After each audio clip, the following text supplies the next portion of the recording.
అడుగుడి మీకు ఇయ్యబడును అని యేసుప్రభు చెప్పినటువంటి మాటను గురించి ధ్యానించుకుందాం. మత్తయి సువార్త 7వ అధ్యాయము 7వ వచనం. అడుగుడి మీకు ఇయ్యబడును. చూద్దాము. ఇక్కడ దేవుడు ఏం మాట్లాడుతున్నాడంటే, అడుగుడి మీకు ఇయ్యబడును, తట్టుడి మీకు తీయబడును, వెదకుడి మీకు దొరుకును, అడుగు ప్రతివానికి ఇయ్యబడును అని వాక్యం సెలవిస్తుంది. అడుగు ప్రతివానికి ఇయ్యబడును. దేవుడు ఏదైనా మాట్లాడితే అది చాలా ఖచ్చితంగా ఆ మాటలు మన జీవితాల్లో అవి నిశ్చయంగా నెరవేరేవిగా ఉంటున్నాయి. కాబట్టి మనము ఏదైనా అవసరతకు కానీ, మరి ఏదైనా సమస్యకు పరిష్కారం కానీ, లేదా ఏదైనా మన జీవితాల్లో ఒక జయము మనకు కావాలన్నా మనము దేవుని సన్నిధిలో అడుగుతాం. కానీ ఆ అడిగేది ఎలా అడగాలి అని ఈరోజు మనము ధ్యానించుకుందాం. చూడండి, అడుగుడి మీకు ఇయ్యబడును, అడుగు ప్రతివానికి ఇయ్యబడును అని దేవుడు మాట్లాడుతుంటున్నాడు. మనం ఏదైనా అడిగినప్పుడు దేవుడు నాకు ఖచ్చితంగా ఇస్తాడు. దేవుని ద్వారా లేదా దేవుని వలన లేదా పరలోకపు తండ్రి వలన మనము పొందుకుంటాము, మనం అడిగింది మనం పొందుకుంటాము అనే ఒక నిశ్చయతతో మనము అడగాలి. Ask and you shall receive. దాన్ని పొందుకుంటాం. మనము యేసు నామములో అడిగితే, దేవుని సన్నిధిలో మనం అడిగినప్పుడు ఈ యొక్క వస్తువు లేదా ఈ యొక్క ఆశీర్వాదము నా జీవితంలో నేను ఖచ్చితంగా నా పరలోకపు తండ్రి ద్వారా నేను పొందుకుంటాను అని ఒక నిశ్చయతతో మనము ప్రార్థించాలి, ఒక నిశ్చయతతో మనము అడగాలి. చూడండి, దేవుని వాక్యం మరి సెలవిస్తుంది. మత్తయి 8:2 వచనం. ఇక్కడ ఒక కుష్ఠరోగి, ప్రభువా నీకు ఇష్టమైతే నన్ను శుద్ధి చేయగలవు అని అడుగుతుంటున్నాడు. ఆ యొక్క కుష్ఠరోగి ఒక ఆశతో దేవుని సన్నిధికి వచ్చి ఉంటున్నాడు. ఎప్పుడైతే ఆ యొక్క కుష్ఠరోగి మరి సమాజంలో వెలివేయబడినటువంటి ఆ యొక్క కుష్ఠరోగి ఎప్పుడైతే తను బాగుపడాలి అనే ఒక ఆశతో యేసుప్రభుని చేరుకోవాలి, నేను యేసుప్రభుని అడగాలి, యేసుప్రభు నన్ను బాగు చేస్తాడు అనే ఒక నమ్మకము, హోప్, ఒక నిరీక్షణతో ఆ యొక్క కుష్ఠరోగి యేసుప్రభుని చేరుకున్నాడు. సమాజము ఎంత త్రోసివేసినా, సమాజం అసహించుకున్న, సమాజము వెలివేసినా కూడా అతను మాత్రము, అతని యొక్క దృష్టి అంతా ఎక్కడుందంటే యేసుప్రభు పైన. నా ప్రభువు నేను అడిగింది నాకు ఇస్తాడు. ఖచ్చితంగా ఆయన నా యొక్క హృదయంలో ఉన్నటువంటి వాంఛ ఆయన ఖచ్చితంగా తెలుసుకొని నా యొక్క ఆశ ఆయన తీరుస్తాడు, నన్ను బాగు చేస్తాడు, నాకు ఈ యొక్క శాపము నుండి, ఈ రోగము నుండి, వ్యాధి నుండి నాకు విడుదల ఇస్తాడు అని ఒక ఆశతో ఆ కుష్ఠరోగి ఏం చేస్తున్నాడు? యేసు ప్రభుని చేరుకున్నాడు.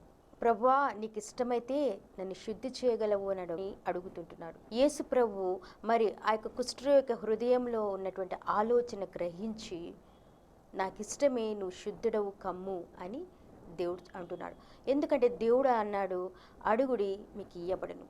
ఎప్పుడైతే కుష్ఠరోగి మరి యేసు ప్రభుని చేరి ఒక ఆశతో అడిగాడు, ఆ యొక్క వ్యక్తి వెంటనే సంపూర్ణమైన స్వస్థత పొందుకున్నాడు, సంపూర్ణమైన విడుదల పొందుకున్నాడు. మన జీవితాల్లో కూడా ఏదైనా శాపములో మనం ఉన్నామా, ఏదైనా బంధకములో మనం ఉన్నామా, లేదా ఏదైనా తీరని వేదనతో మనం ఉన్నామా, మనము ఏమి చేయాలంటే ఆయన చెంతకు మనము చేరాలి, ఆయన దగ్గరకు రావాలి, ఆయన పాదాల దగ్గరికి మనం రావాలి. మనము ఏదో మన పనుల్లో మనం బిజీగా ఉండి, మన యొక్క సమస్యల్లో మనం బిజీగా ఉండి, ఈ లోకస్తులతో లేదా స్నేహితులతో మనం సమయాన్ని గడుపుతూ, సమయాన్ని వ్యర్థం చేస్తూ, లేదా బంధువులతో మనం సమయాన్ని గడుపుతూ ప్రభువు చెంతకు రాకోకుండా అడుగుతూ ఉంటాము. ఎంత అడిగినా మనకు జవాబు దొరకదు.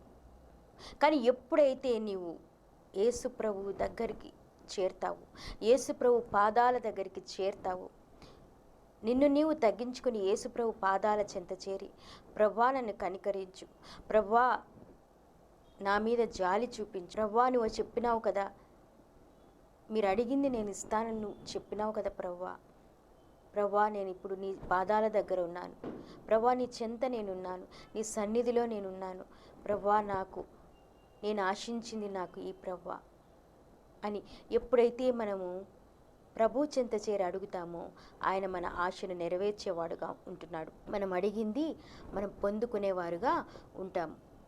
చూడండి, మరి మన బైబిల్లో మరి అనేకమైనటువంటి భక్తుల జీవితాల్లో మనము వారు దేవుని అడిగినప్పుడు ఏదైతే అడిగినారో అది దేవుని యొద్ద నుండి పొందుకున్నారు. యాయీరు మరి తన కుమార్తె చనిపోయింది, ప్రవ్వా నా కుమార్తె స్వస్థపరచు తండ్రి, నువ్వు బాగు చేయి ప్రవ్వా, నా కుమార్తెను లేపు అని యాయీరు అడిగినప్పుడు దేవుడు తన కుమార్తెను స్వస్థపరిచి ఉంటున్నాడు. అదేవిధంగా మరి శతాధిపతి కూడా అడిగి ఉంటున్నాడు. అదేవిధంగా మరి సురోఫెనికియా వంశం నుంచి వచ్చినటువంటి ఒక స్త్రీ, ఒక అన్యురాలు, గ్రీసు దేశస్థురాలు కూడా మరి అడిగింది, నా కుమార్తెను అపవిత్రాత్మ నుండి విడిపించు అని. ఆమె కోరికను కూడా దేవుడు నెరవేర్చి ఉంటున్నాడు. అదేవిధంగా మరి యేసుప్రభు యొక్క శిష్యులు యేసుప్రభుని అడిగి ఉంటున్నారు, ప్రవ్వా పరలోక ప్రార్థన ఎలా చేయాలి అని అడిగినప్పుడు దేవుడు వారి యొక్క ఆశను, వారి హృదయంలో వచ్చినటువంటి ఆ యొక్క ప్రశ్నకు దేవుడు జవాబిచ్చి ఉంటున్నాడు. ఎలాగూ ప్రార్థించాలో దేవుడు తన ప్రత్యక్షతను వారికి బయలుపరిచి ఉంటున్నాడు. అదేవిధంగా మరి సొలొమోన్ను చూచినట్లయితే అతడు రాజు అయినప్పటికీ అతడు ఏం చేశాడంటే దేవుణ్ణి, ప్రవ్వా నా జ్ఞానమి అని అడిగినాడు. దేవుడు అతనికి జ్ఞానం ఇచ్చి ఉంటున్నాడు. కాబట్టి మన జీవితాల్లో మనకు ఏదైతే అవసరమో అది దేవునికి తెలుసు. కాబట్టి మనము ఏం చేయాలంటే ఆయన అడగాలి. ఎందుకంటే ఆయన మన పరలోకపు తండ్రి అయి ఉంటున్నాడు. ఆయన మన అవసరతలు తీర్చే దేవుడు. ఆయన మన హృదయ వాంఛలను తీర్చేవాడుగా ఉంటున్నాడు. చూడండి, అదేవిధంగా మరి మొదటిగా మరి మనం అడిగినప్పుడు అది దేవుడు నాకు ఇస్తాడు అనే ఒక నిశ్చయితతో అడగాలి.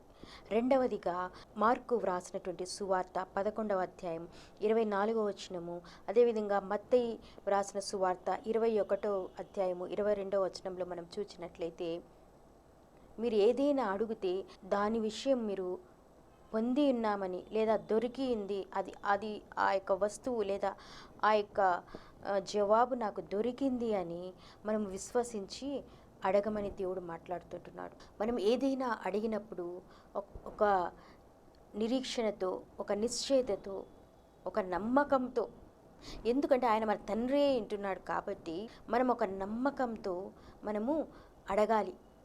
అంటే దేవా నేను ఇది అడుగుతున్నాను, ప్రవ్వా నేను ఇది పొంది ఉన్నానని నేను నమ్ముతున్నాను, నీ నుండి నేను పొంది ఉన్నాను ప్రవ్వా అని ఒక నిశ్చయతతో మనము దేవుని అడిగి ఆయన స్తుతించినప్పుడు, దేవా నేను ఈ విషయం అడుగుతున్నాను, నేను దాన్ని పొందుకున్నాను ప్రవ్వా, నీకు స్తోత్రం అని మనం ఎప్పుడైతే అలా స్తుతిస్తూ మనం ప్రార్థిస్తామో లేదా మనం దేవుని అడుగుతామో అప్పుడు దేవుడు మన యొక్క ప్రార్థనకు జవాబిచ్చేవాడుగా ఉంటున్నాడు.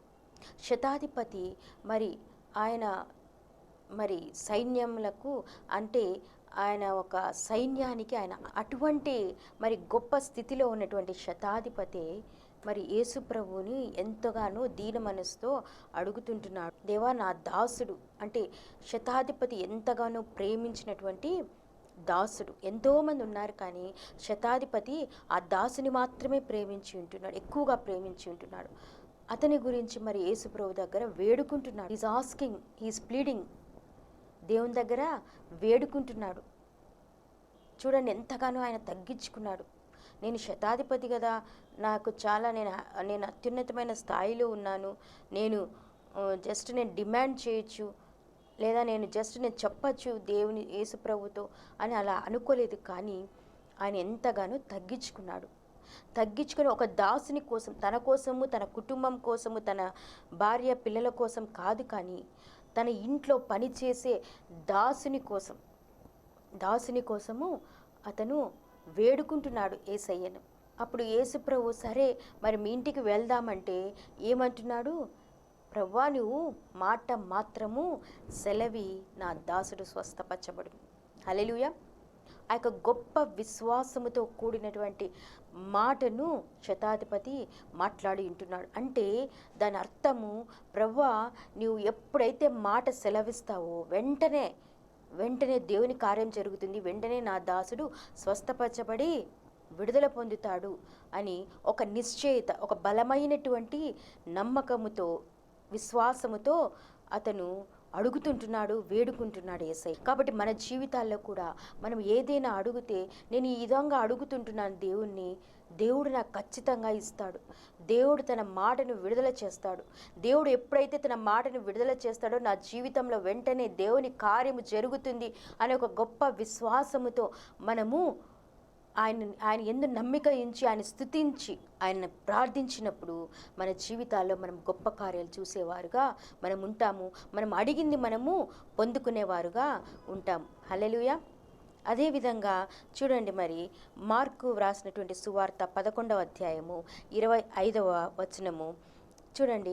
24 అయితే మరి వాక్యం సెలవిస్తుంది, మీరు ఏదైనా అడిగినప్పుడు దాన్ని పొంది ఉన్నాను నమ్ముడి, అప్పుడు అది మీకు అనుగ్రహించబడును అని దేవుడు మాట్లాడుతుంటున్నాడు.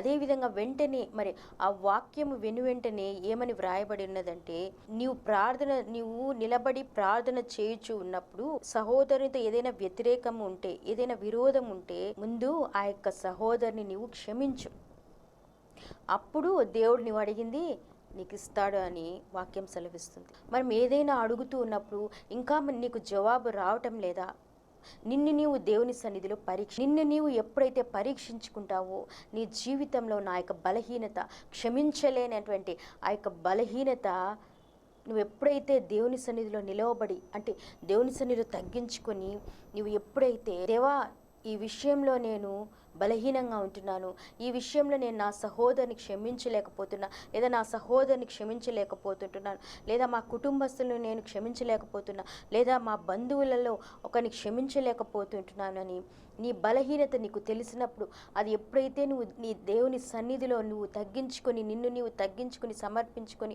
నువ్వు ఎప్పుడైతే మరి దేవా ఈ బలహీనత తీసివేయి, నేను ఆ యొక్క సహోదరుని క్షమిస్తున్నాను, లేదా ఆ సహోదరుని క్షమిస్తుంటున్నాను దేవా ప్రభువా, ఇంకా నాలో ఏమాత్రము అతని మీద లేదా ఆమె మీద నాకు ఏ విరోధము లేదు అని మనం ఎప్పుడైతే ఒప్పుకుంటామో దేవుని సన్నిధిలో, అప్పుడు ఎప్పుడైతే ఒప్పుకుంటామో, ఎప్పుడైతే ఆ యొక్క గ్రడ్జ్ లేదా ఆ యొక్క ద్వేషం అనేది మన జీవితాల, మన హృదయాల నుండి మనం తొలగిస్తామో, వెంటనే దేవుడిని ప్రార్థనను ఆలకించేవాడుగా ఉంటున్నాడు, లేదా నువ్వు అడిగింది ఆయన ఇచ్చేవాడుగా ఉంటున్నాడు. హల్లెలూయా.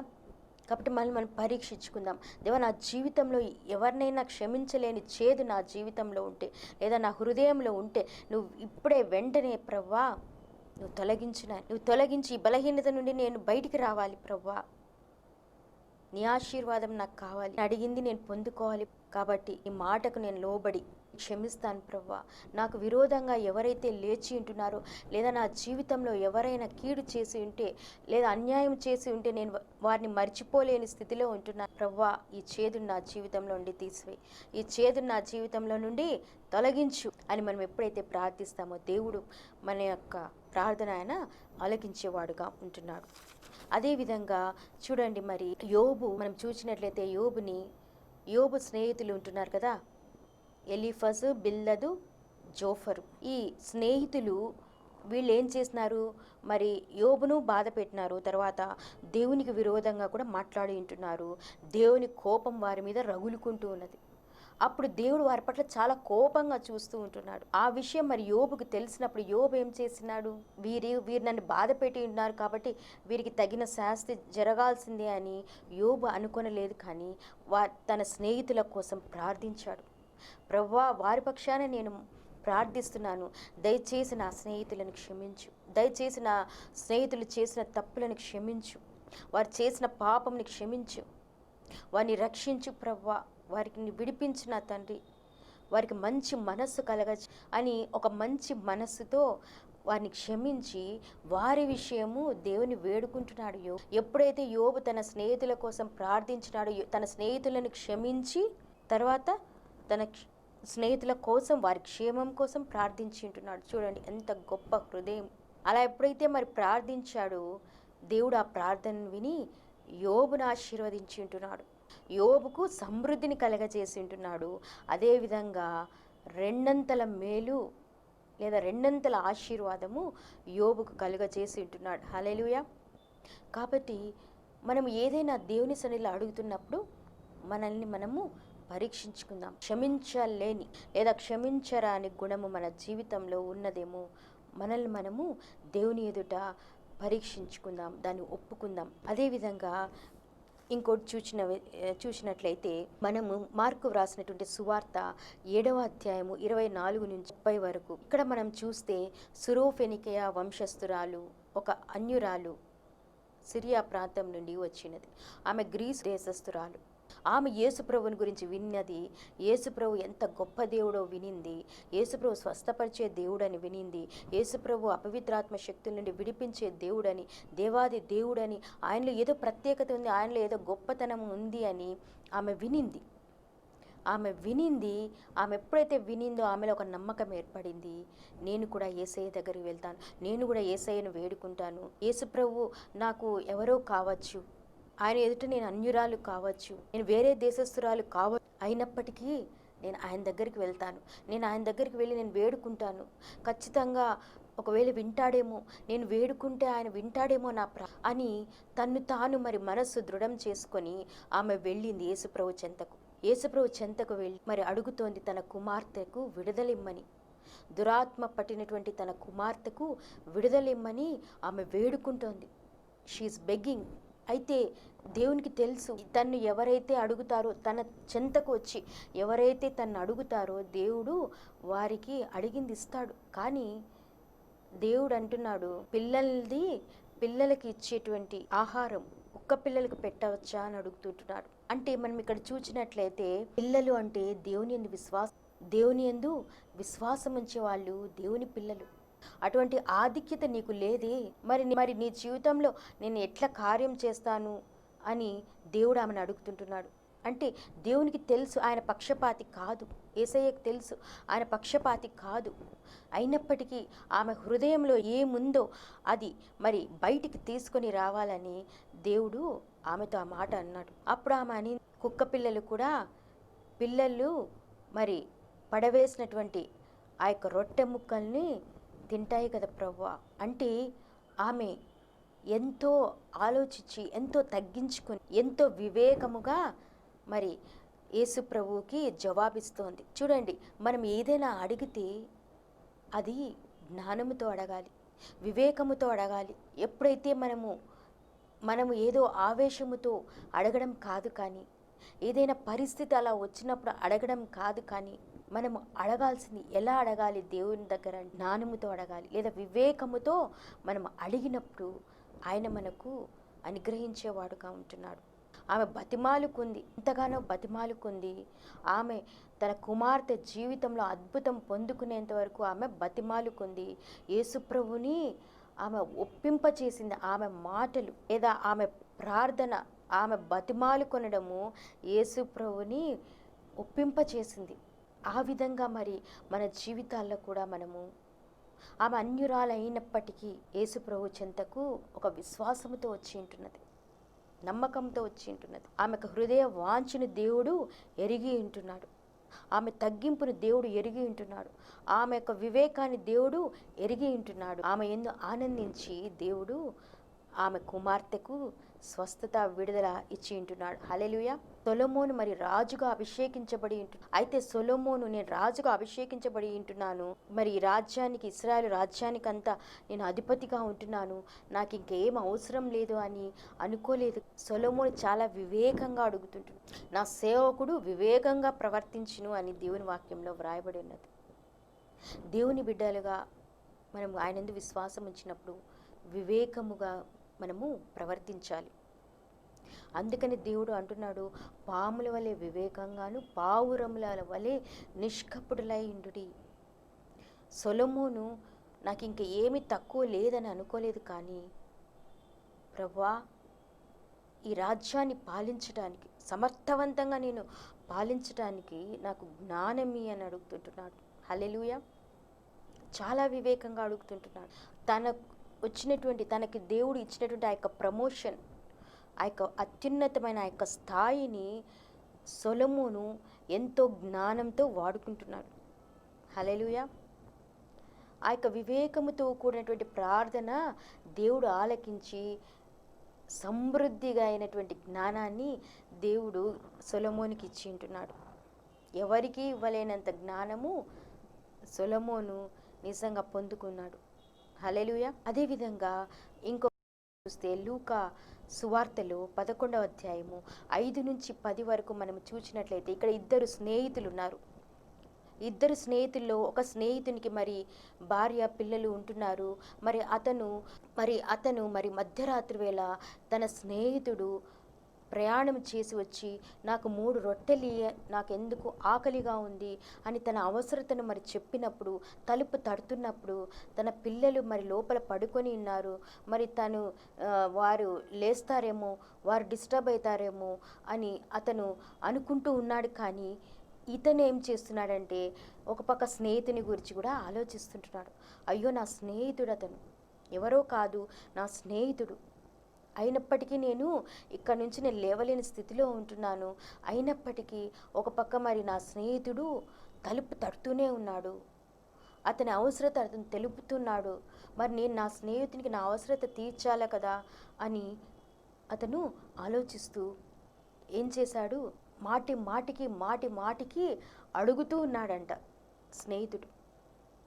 మాటికి అడుగుతూ ఉంటే అతను ఏం చేశాడు, తలుపు తెరిచి ఆ యొక్క స్నేహితునికి కావాల్సినవి ఇచ్చి ఉన్నట్టు మనం చూస్తూ ఉంటున్నాం.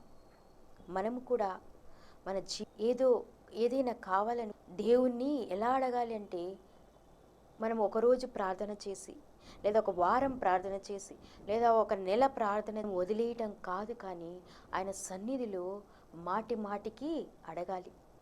ప్రభువా, నాకు నీది అడుగుతున్నా నా తండ్రి నీ సన్నిధిలో. ప్రభువా తండ్రి, నేను నీ బిడ్డగా అడుగుతుంటున్నాను, నీ యందు విశ్వాసం ఉంచి అడుగుతుంటున్నాను. ప్రభువా, నీ సన్నిధిలో నేను తగ్గించుకుని అడుగుతున్నాను.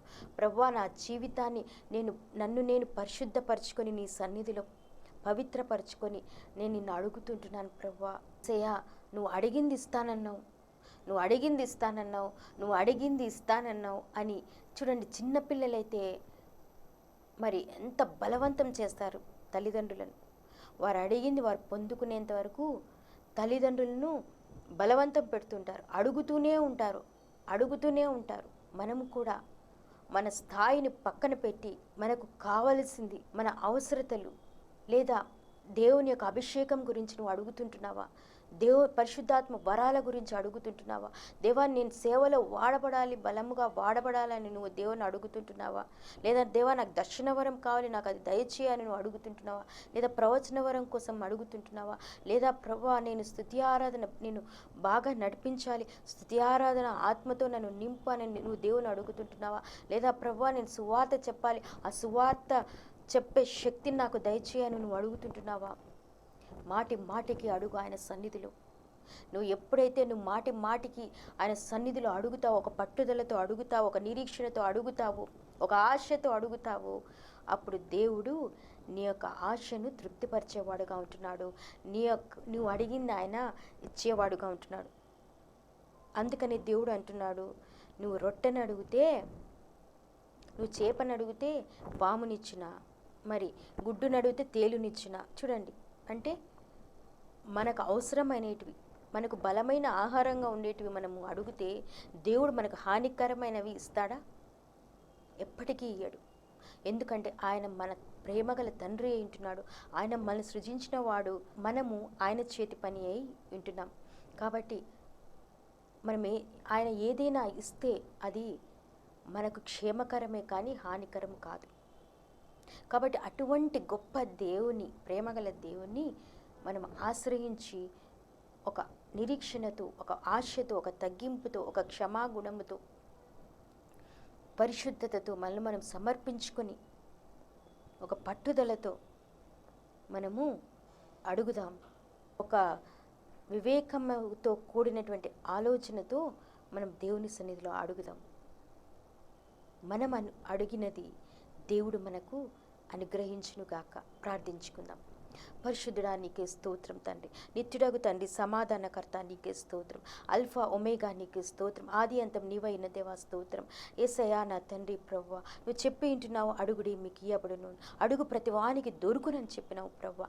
ఇదిగో నా తండ్రి, ఇదిగో ప్రభువా, నీ బిడ్డలుగా మేము ఈ సమయంలో ఏది అడుగుతున్నామో ప్రభువా, అది నీ నామంలో నీ మహిమార్థమై మాకు దయచేయమని అడుగుతుంటున్నాం ప్రభువా. యేసయ్యా నా తండ్రి, ఇదిగో నీ బిడ్డలుగా మేము అడుగుతుంటున్నాము. నీ బిడ్డలుగా ఒక అధికారముతోనైనా ప్రభా మేము అడుగుతుంటున్నాం నాయన. పరిశుద్ధాత్ముడ నీ కనికరముతోనైనా నువ్వు కదిలించబడి ప్రభా, ఇదిగో మా యొక్క హృదయవాంఛలు తీర్చి ప్రభా, మేము అడిగింది విశ్వాసముతో మా జీవితాలు మేము పొందుకొని నీ నామాన్ని మహిమపరిచినట్లు, నీ సాక్షులుగా మేము నిలవబడినట్లు ప్రభువా, నీవే నీ కృపను మాకు దయచేయమని యేసుక్రీస్తు శక్తిగల నామంలో ప్రార్థించి వేడుకుంటున్నాం మా పరలోకపు తండ్రి. ఆమెన్. దేవుడు మిమ్మల్ని దీవించునుగాక.